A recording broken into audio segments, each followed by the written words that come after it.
Summer transfer window নিয়ে আরেকটি video. এই ভিডিওতে আমি ডিসকাস করব এমন 10টা ট্রান্সফারের কথা, যে ট্রান্সফারটা কেন হয়েছে, যে ক্লাব ওই খেলোয়াড়টাকে কিনছে তারা কেন কিনছে, যে বেচছে সেই বা কেন বেচছে, আমার কাছে কোনো সেন্স মেক করে নাই। I actually don't know why the transfer occurred.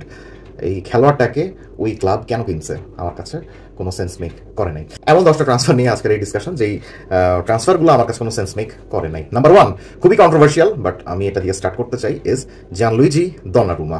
Pep Guardiola আজীবন যে ধরনের গোলকিপার নিয়ে খেলিয়েছেন দলকে, জানলুইজি দন্নারুমা সেরকম গোলকিপার নন। এটার ব্যাপারে বিস্তারিত ডিসকাশন আমি করেছি এর মধ্যে আমার অন্যান্য ভিডিওতে। আমি জানি আমার এই প্রেডিকশনটা বা জানলুইজি দন্নারুমাকে এই লিস্টে রাখার সিদ্ধান্তটা হয়তোবা কয়েকদিনের মধ্যেই ব্যাকফায়ার করবে।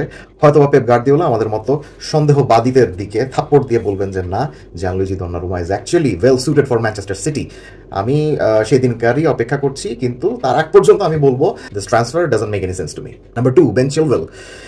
ইংল্যান্ডের অন্যতম ট্যালেন্টেড এই লেফট ব্যাক চেলসিতে বিভিন্ন ইনজুরির কারণে নিজের জায়গা হারিয়েছেন। এখন সামনের বছরে যেহেতু বিশ্বকাপ, আপনার উচিত ফিট থেকে নিয়মিত খেলে চেলসির মতো ক্লাবে থেকে বিশ্বকাপে নিজের জায়গাটা পোক্ত করা। সেটা না করে উনি কি করলেন, উনি ফ্রান্সের ক্লাব স্ট্রাসবুর্গে চলে গেলেন, এবং এটা মোটামুটি নিশ্চিত বেন চিলওয়েল তার নিজের ইচ্ছায় যান নাই। চেলসিরই সিস্টার কনসার্ন ক্লাব স্ট্রাসবুর্গ বিভিন্ন চুক্তির ফাঁকফোকর, বিভিন্ন ট্রান্সফারের ফাঁকফোকরের কোনো নিশ্চয় সুবিধা চেলসি অবশ্যই দেখেছে, যে কারণে বেন চিলওয়েলকে তারা তাদের সিস্টার কনসার্ন এই ক্লাবে পাঠিয়ে দিয়েছে বিশ্বকাপের বছরে।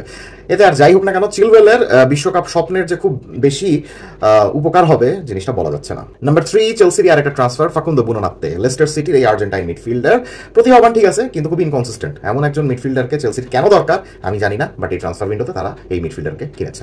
এরপরে যার কথা বলবো সেও আরেকজন চেলসির খেলোয়াড়, তবে চেলসি তাকে কিনেনি, বরং চেলসি তাকে বিক্রি করেছে। কিনেছে ভিয়ারিয়াল।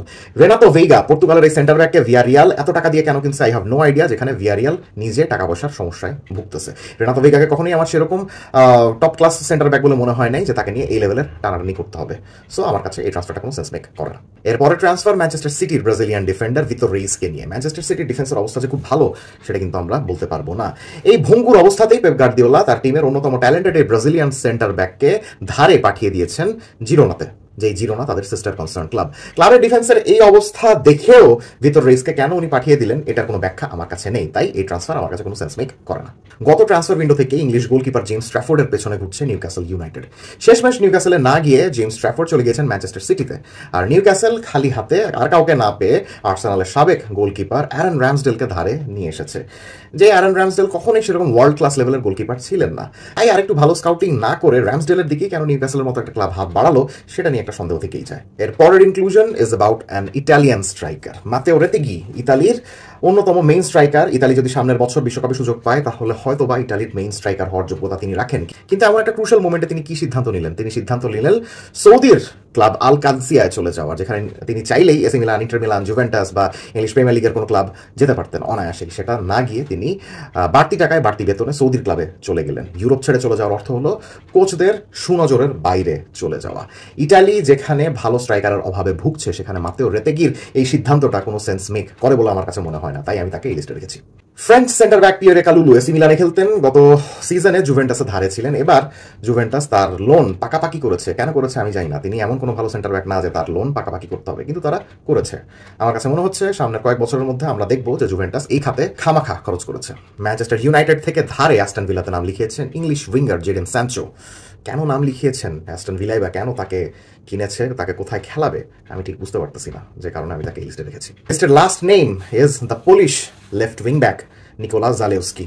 এএস রোমাতে বেশ কয়েক বছর ছিলেন, সেভাবে আলো ছড়াতে পারেননি। ইন্টার মিলানে ধারে গিয়েছিলেন, ধারে গিয়ে মোটামুটি খেলেছিলেন, কিন্তু সেইটা দেখেই মুগ্ধ হয়ে গিয়েছে অ্যাটালান্টার মতো ক্লাব, যে ক্লাব তরুণ খেলোয়াড়দের ট্যালেন্ট স্পট করতে খুব ভালোভাবে পারে। তারা নিকোলাস জালেউস্কির মতো মিড লেভেলের একজন খেলোয়াড়ের মাঝে কি প্রতিভা দেখলো আমি জানি না, বাট তারা তাকে পাকাপাকিভাবে কিনে নিয়েছে। সো এই ট্রান্সফারটা রাইট নাও আমার কাছে কোনো সেন্স মেক করছে না। কমেন্ট সেকশনে জানিয়ে দিন আপনার কোন কোন ট্রান্সফার আপনার কাছে কোনো সেন্স মেক করছে না আমার ট্রান্সফার উইন্ডোতে। Let's have a discussion.